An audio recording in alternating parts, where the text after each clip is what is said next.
આવો જ કંઈક ઘાટ અત્યારે ગુજરાત સરકારનો થઈ રહ્યો છે. જો વાત કરવામાં આવે તો ગુજરાતમાં આવેલું બનાસકાંઠા એક બનાસ નદીના કિનારે વસેલું છે. આ બનાસકાંઠા જિલ્લામાં એક ડીસા તાલુકો છે. એ તાલુકાનું એક નાનું ગામ. 1 તારીખે આ ગામમાં સવારે અચૂક ઘટ્યું હતું. સવારે 9 વાગ્યાનો આસપાસ સમય હશે, ત્યાં એક પ્રચંડ વિસ્ફોટ થયો. વિસ્ફોટમાં ત્યાં એટલી બધી ધૂળની ડમરી ઉડી હતી કે પહેલાં તો કોઈને ખબર જ ના પડી કે આમાં શું થઈ રહ્યું છે કે શું થયું છે. પછી જેમ જેમ ધૂળની ડમરી ઓછી થઈ પછી ખબર પડી કે અહીંયા આગળ એક ફેક્ટરીમાં બહુ ખૂબ જ મોટો વિસ્ફોટ હતો. તપાસ કરતાં જાણવા મળ્યું કે જે ફટાકડા બનાવવાની ફેક્ટરી છે એમાં ખૂબ જ મોટો ધડાકો થયો છે. આગળ જો વાત કરવામાં આવે તો જોતજોતામાં 21 શ્રમિકોના અહીંયા મોત નીપજ્યા હતા. આને મોત જ કહેવામાં આવશે, કેમ કે આ લોકો જેમનું મોત નિશ્ચિત હતું તે છતાં બી અહીંયા એમનું મૃત્યુ પામ્યા છે.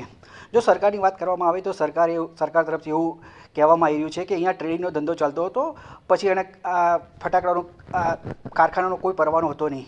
તો જો ટ્રેડિંગનો ધંધો ચાલતો હતો ને એનું જે પરવાનો તો લાયસન્સ ડિસેમ્બર 2024માં પતી ગયું હતું, તો પછી સરકારે અહીંયા કેમ તપાસ ના કરી? ત્યાંના એસપીના કહેવા મુજબ અહીંયા આગળ ડિસેમ્બર 2024 પછી આ પરવાનો મેં રિન્યૂ નથી કરેલો, કેમ કે ત્યાંની સ્થળ તપાસ કરતાં જાણવા મળ્યું હતું કે વેન્ટિલેશનની યોગ્ય વ્યવસ્થા નથી. તેથી કરીને અહીંયા પરવાનો આગળ રિન્યૂ કરવામાં નથી આવ્યો. પણ શું આટલું કહેવાથી એમની જવાબદારીની કોઈ પણ વ્યક્તિ છૂટી જશે? નહીં. સરકારને આ વાત તો જવાબ આપવો જ પડશે કે આટલી બધી 21 જણના મોત થયા તો એની પાસે જવાબદાર કોણ છે? આ જવાબદારી વ્યક્તિને સમાજની સામે લાવો અને એની પર કડકમાં કડક કાર્યવાહી કરો. ભૂતકાળમાં પણ ગુજરાતમાં આવા ઘણા કિસ્સા થઈ ચૂક્યા છે, જેમાં સરકાર ખાલી માત્ર ને માત્ર એટલું જ કહે છે કે કોઈ પણ ચમરબંધીને છોડવામાં નહીં આવે. પરંતુ અહીંયા સવાલ એ થાય છે કે ચમરબંધીને પહેલાં પકડો તો ખરા, પછી છોડવાની વાત આવશે. ગુજરાતની જો વાત કરીએ તો ગુજરાતમાં 2019માં તક્ષશિલા કાંડ થયો હતો. એમાં નાના નાના ભૂલકા એમને બી એમાં બી બહુ મોટો અગ્નિકાંડ થયો હતો. ટીઆરપી ગેમ ઝોનમાં બી ખૂબ જ મોટો મૃત્યુઆંક થયો હતો. જો પછી વાત કરવામાં આવે તો હનીફ બોટ કાંડમાં તો એમાં નાના નાના ભૂલકા બોટ ઊંધી પડી જવાના કારણે એમાં ડૂબીને એમનું મૃત્યુ થયું હતું. શું માત્ર કોઈ વ્યક્તિ થોડો નફો કમાવા માટે થઈને આવો નિર્દય થઈ શકે છે? જ્યાં એ ફટાકડાની ટ્રેડિંગનું કામ કરતો હતો એ વ્યક્તિ, અને હવે એને પોતાનો નફો વધારે રળવા માટે થઈને અને એણે પોતાનું ફટાકડાનું મેન્યુફેક્ચરિંગ ચાલુ કર્યું હતું. તો આ જે કાચો માલ જે આવે છે, કાચો માલ તો પોતે ઉત્પાદન નથી કરતો, કાચો માલ બીજી કોઈ પણ જગ્યા પરથી ખરીદી કર્યો હશે. તો સરકાર જીએસટીનો બહુ મોટો ઢોલ વગાડે છે. તો શું આ માલ જીએસટીમાં આવ્યો હતો? જો જીએસટીમાં આવ્યો તો જીએસટીના અધિકારીઓ કેમ તપાસ ના કરી કે આટલી મોટી માત્રામાં ગેરકાયદેસર તે જથ્થો જઈ રહ્યો છે તો એની તપાસ કેમ ના થઈ? સૌથી મોટો સવાલ અહીંયા એ આવે છે. બીજો સવાલ એ થાય છે કે જો ગેરકાયદેસર માલ લાવ્યો તો કાચા બિલમાં, તો સરકાર એની બી તપાસ કરવી જોઈએ કે આ માલ આવ્યો ક્યાંથી, એનો વેચવાળો કોણ છે આટલી મોટી સંખ્યામાં. તેના કલેક્ટર પણ બીજી વાત કહી રહ્યા છે, તેના એસડીએમ પણ અલગ વાત કરી, તેના એસપી પણ અલગ વાત કરી રહ્યા છે. પણ કોઈ પણ વ્યક્તિ પોતાની જવાબદારીમાં છટકી શકશે નહીં. દરેક સરકારે આ માટેનો જવાબ આપવો જ પડશે. સરકારે 4 લાખ રૂપિયાની સહાય જાહેર કરી કાઢી છે. મૃત વ્યક્તિ છે એ લોકોને 4 લાખની સહાય જાહેર કરી છે. પણ શું જે લોકો મૃત્યુ પામે છે એમની કિંમત ખાલી માત્ર 4 લાખ રૂપિયા છે? અહીંયા કોકે એનો ભાઈ ગુમાવ્યો છે, કોકે એનો પતિ ગુમાવ્યો છે, કોકે એનો દીકરો ગુમાવ્યો છે, તો માત્ર શું કિંમત 4 લાખ રૂપિયા છે?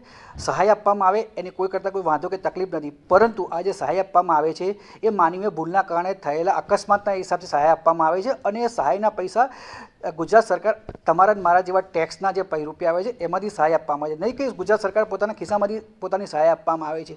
અને સરકાર બહુ મોટી વાતો કરે છે કે અમે ગુજરાતમાં કોઈ પણ ગેરકાયદેસર કામ નથી ચલાવવા માગતા. તો આટલું મોટું પ્રમાણમાં આટલો મોટો જથ્થો અહીંયા આવ્યો કેવી રીતે? સૌથી મોટો પ્રશ્નાર્થ ચિહ્ન એ છે.